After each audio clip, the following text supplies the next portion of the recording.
The FA Cup was another audition round for some players trying to break into and or reclaim their spots in the starting 11. How did these auditions go? Let's talk more about it.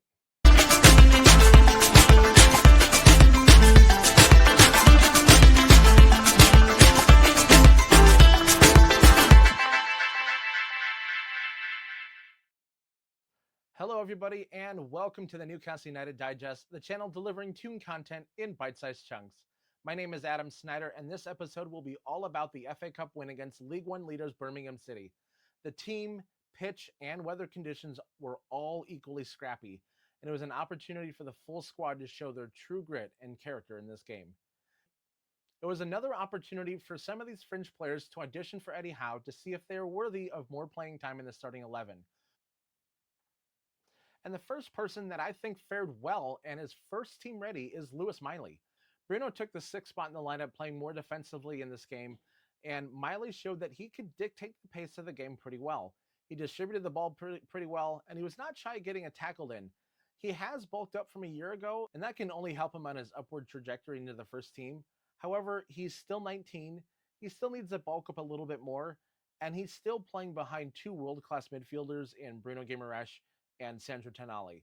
So whether or not we're going to see him playing in either the sixth role or in a more creative role, it the verdict's out. Maybe in some tactical situations we don't need as much physicality when Joelinton is back from his injury.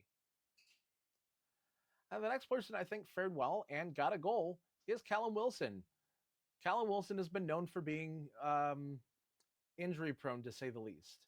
He's only played in half the games that Newcastle's played in since he signed from Bournemouth, and that spans across multiple managers. The fact that he played well and in very tough conditions, came out injury free after 55 or 60 minutes of football, I say that's a big victory. And the fact that he got a goal is just icing on the cake. Now, this next person has been flirting with starting positions in the starting 11. And this is an opportunity to continue to show Eddie Howe just what he can really do and to show his flexibility. I'm going to give him the next man up mentality definition, and that's Joe Willock. Joe Willock has played in several positions across his starting 11 this season. He's played at right wing. He's played in Joelinton's position on the left side of midfield with Bruno and Tonali. And now he's playing left wing to fill in for Anthony Gordon and the injured Harvey Barnes. And he played very well today, and he showed just what he can do. He knew exactly what his role was, and he played it brilliantly. He scored two of the most bizarre goals, a goal that probably shouldn't have counted, and then had another one that was another kind of fluky goal that he got a rebound from a blocked shot and put it through the goalie's wickets. But he also had a third goal that was chalked off for offside, which I don't think he really was.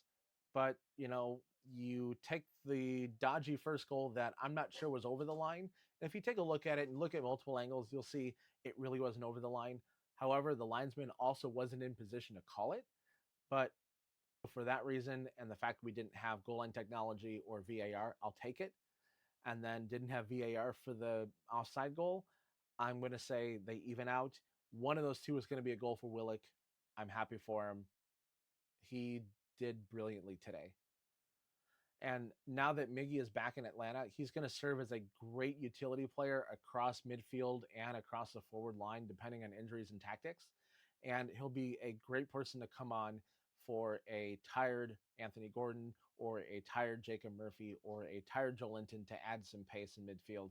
He's going to be a very important player for this team down the stretch. And the next person, I thought he played well, but I don't think he's quite ready to be in that starting 11 yet, and that's Willisua. I think if I had to rank him right now, he's probably third in the depth chart behind Callum Wilson and Alexander Isak at center forward. On the left side, he's probably third in the depth chart behind Gordon and Barnes. And on the right side, he's probably third in the depth chart behind Murphy and Willock. And if Willock has to play midfield or play on the other side, maybe he bumps up and comes on as a sub. But there are some things that I saw, not only just in this game, but in other games as well, that really questioned whether or not he's really ready. And that's why I say he's nearly there, but not yet. I think that the biggest area of his game that needs improvement is better decision making on the shots that he takes in your goal and the moves that he makes in your goal. After Willock did his best Alexander Isak impression and schooled 3 defenders on the left side of midfield, he dribbled through them all and streaked into the middle and found Asulo on the run. He had 1 or 2 defenders to beat. All he has to do is take 1 touch toward goal, take a shot on his right foot, and he has a great shot on frame. Instead, he collects the ball, gets the ball collected underneath him a little bit. And by the time he's taken these 2 or 3 extra touches, the defenders have recovered and the shot is blocked instead of having a wide open shot on frame. It's that 1 touch you take toward goal and you let it rip. With the rain, how badly it was, anything can happen. So you just got to put the ball on net. He also technically got a goal on Callum Wilson's goal, but it was a very fluky one as well. He whiffed on a ball that bounced off of Joe Willock and it bounced off of his plant foot. And Callum Wilson was able to pluck it out of midair and put it in the net. So, is it an assist? Yes. But was it something that he probably should have scored himself? Also, yes. And if you're liking this video so far, be sure to hit that like button. And if you're not a subscriber, subscribe to the channel yet if you're not a subscriber. And there were some solid performances from normally players who are backups to backups that I think did really well this game, and they did a good job of holding the line. And those 2 players are Emil Kraft and Matty Target. Both of them are coming off of some fluky injuries. Kraft coming off a collarbone break, and Target coming off some skin-related issues. Both of them played very well in this game. Neither one of them really put a foot wrong, and it's kind of unfortunate that Kraft's header defending on a cross spilled out to Iwata from Birmingham City, and that just so happened to lead to probably the best goal of the round, where you had an absolute bomb go top shelf where nobody's going to get to that. Pope got a hand on it, but he had no chance. Even Shea Given looked at that shot and said, there's no way Superman's going to get that. if Shea Given's saying there's no chance, there's no chance. Let's just be honest here. So both of them, it's good to see them play well, and it's good to see them in this role, but they've got some mountains to climb or some injuries to overcome from other players before they even get a shot at starting in the starting 11 for any league games or any big games. It's not a bad thing, but it's good that we have them there that are good, sensible backups that can do a job very well. Now, there's one young player that is starting to regress a little bit, and I'm going to call this riding the regression railway, and that's Tino Livramento. Tino Livramento started off great this season. He played very well. He was very good defensively. He loves bombing forward and loves linking play up and is a great crosser of the ball. However, over the last few weeks, his defensive abilities have started to regress a little bit. He's been lunging in when he shouldn't be. He's been ball watching on certain plays. He's not getting himself set right and allowing players to just blow right past him, either for the end line or to get a quick touch and a cross. And all of these things happened yet again against a top League One side. If a League One winger is doing the same thing that Premier League players are doing, there's a good reason why you are on the bench and Trippier has come on to fill in the gap. The one bright spot for this young England international is his contribution to the game-winning goal late in the game. He was the one that made the pass to Longstaff. Longstaff did get a shot, but it was blocked. Willock picked up the rebound, and he was able to fire it through the goalie's legs for the game-winning goal, and that was that. Speaking of Sean Longstaff, I think there might be a little bit of hope here. Sean has been riding the regression railway line for quite some time as well. 2 years ago, Sean was scoring goals and making plays and scoring a double against Southampton to put us in the League Cup final, then scoring goals in the Champions League. And in my opinion, I think this season he's been off his game. In September, there were a couple of plays where I thought he was just kind of loafing and kind of gave up. And as soon as that happened, he hasn't started a league game in a while. And he's had a few cameos as subs here and there, but by and large, playing time for Sean Longstaff has been hard to come by. So this was a good opportunity for him to show what he can do. And then 45 seconds into the game, he gets lost in no man's land on the corner kick that leads to the first goal in 45 seconds. And I was thinking, oh no, this is going to be another long day for Sean Longstaff. Fortunately, things did start turning around a little bit, but it was a bit touch and go throughout the first half. Between him and Miley and Bruno, things were not clicking well. And once Bruno came off and Tonali came on, things started stabilizing a little bit, and Tonali was able to dictate the midfield from the sixth position a little bit better. And it allowed Longstaff to play his game and allowed himself to run forward a little bit more. And in my opinion, that's what led to the third goal. He was able to make that run that we know that he's capable of doing, just making that quick run on the right hand side into the 18-yard box, just behind the center defenseman on that side, picks up a ball and can either cut it back or he just takes a shot on frame. Either one of those are good options for him. He is capable of making both plays depending on his depth of the penalty area. And we saw that. It didn't lead to a goal for him, but it did lead to the game-winning goal. And last, but kind of not least, is, Nick Pope.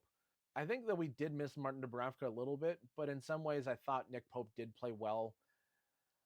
I don't know if this is a little bit harsh on Nick Pope's abilities, but when I saw the rain and I started seeing some back passes go to him, I started to get a little worried.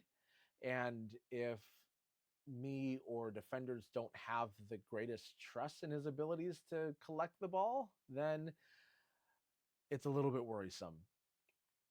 Pope did show that he's a quality shot stopper, making some big saves to keep us in the game on Saturday. He even got a hand on that Iwata blast that Shea Given thought was unsavable. Like I mentioned before, he's not the greatest playing at his feet, and with very adverse conditions, it really worried me a lot. But one thing I will give him credit for is his sweeper keeper play.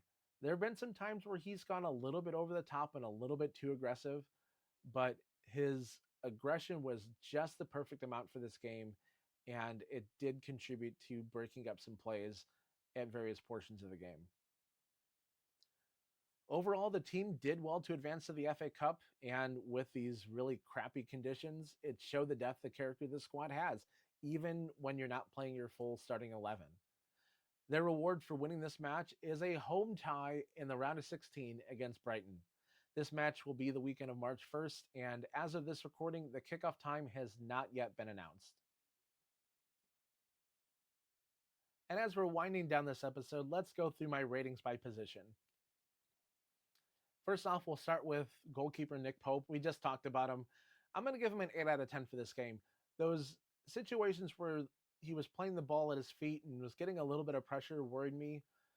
But overall, he had a very good game. He produced some big saves when necessary, and he was an aggressive enough sweeper keeper without overdoing it. On defense, I'm going to give them a 7.5 out of 10. It's hard to give anything less when conceding 2 goals, even though neither one of these were super really. I mean, one of them was on a set piece, so I'm not going to really fault them for that. But the second one, they didn't do well enough to prevent the cross, and Kraft did well to defend defensively, but when they lose the second ball on a blast like that, it looks bad on everybody. Overall, I think they played solid given the conditions and the wholesale personnel change. Midfield, I'm also going to give it 7.5 out of 10. I think this is probably closer to a 5 in the first half because even though we made a whole bunch of changes, I thought that there was enough in midfield to dictate the play a little bit more, and it just didn't happen. It was up and down for both teams for most of the first half, and it was very exciting football to watch, and it was 2-2 at halftime, so it was great for the neutrals. But if you're a Newcastle fan or a Birmingham fan, well, if you're a Birmingham fan, you're excited. If you're a Newcastle fan, like me and everybody else I was watching the game with, you're a little worried going into halftime. And a lot of that came from midfield play. In fact, it was Bruno who didn't get to the second ball on that Iwata blast, and he was really kicking himself afterwards. I really think that in the first half, they were missing some of that physicality from Joe Linton, and it took bringing on Sandro Tonali at halftime for Bruno to stabilize things and dictate play and cut off some of those Birmingham attacks. And it took Tonali coming on to kind of mop things up at the 6th position like he knows how to do oh so well. and give Bruno a little bit of a rest, and allowed Longstaff and it allowed Miley to do their thing and progress forward. And the second half is where they really turn things around. So for that reason, I'm going to give them a 7.5 out of 10. Now, forwards, I'm going to give them a 9 out of 10. We scored 3 goals from open play, and all 3 of them came from forwards. So what's there not to love? I have some minor criticisms, and most of them are directed toward Asulo's decision making. I mentioned that before. I think he might have been trying to impress the gaffer. Really, he needs to impress the gaffer by making some quicker, better decisions near goal, fewer touches, more shots. I think those things will do him a lot better versus fancy footwork and trying to produce another banger like the first goal he scored against Bromley. Now, for set pieces, they're going to get a 5 out of 10 for this game. On the offensive side, we really didn't get anything going, and we conceded one really bad one less than a minute into the game. The marking on that was absolutely abysmal, and there was no organization, all confusion, and the confusion meant chaos for us, and it led to conceding a goal less than a minute into the game. Substitutions, I'm going to give Eddie a 10 out of 10 for this one. He did a great job of managing the game with his subs, bringing on some when it was needed the most, especially bringing off Bruno for Tonali. I thought that was a masterstroke. One of the subs, Share for Burn, was the result of a potential injury, and let's hope that it's not too serious. Also bringing on Murphy and Isak to kind of short things up and see the game out also helped out a lot. I think that all of these things contributed to us, led to us scoring a late goal and then holding on to that 3-2 lead after 14 minutes of stoppage time. When you add everything up and average it out, it comes out to a 7.8 out of 10. It was a scrappy affair in Birmingham, but the lads showed their true grit to advance to the round of 16 in the FA Cup. So what do you think? Do you think anyone is ready to break into Eddie Howe's starting lineup from this rotated squad? Let me know in the comments below. And if you enjoyed the full assessment of Saturday's performance, be sure to smash that like button if you haven't yet. And also, if you're not a subscriber, hit that subscribe button and hit the bell to be notified when new videos are released. Coming up this weekend is a big match against Manchester City, which looks like a potential battle for 5th, maybe even 4th place in the table. It could have big implications for the Champions League picture down the stretch, so it's crucial that we take maximum points from this match. I'll be back after the City game with a full reaction. Be sure to look out for that video shortly after the game. Until next time, this is Adam Snyder saying, "Ahoy the lads." Bye for now.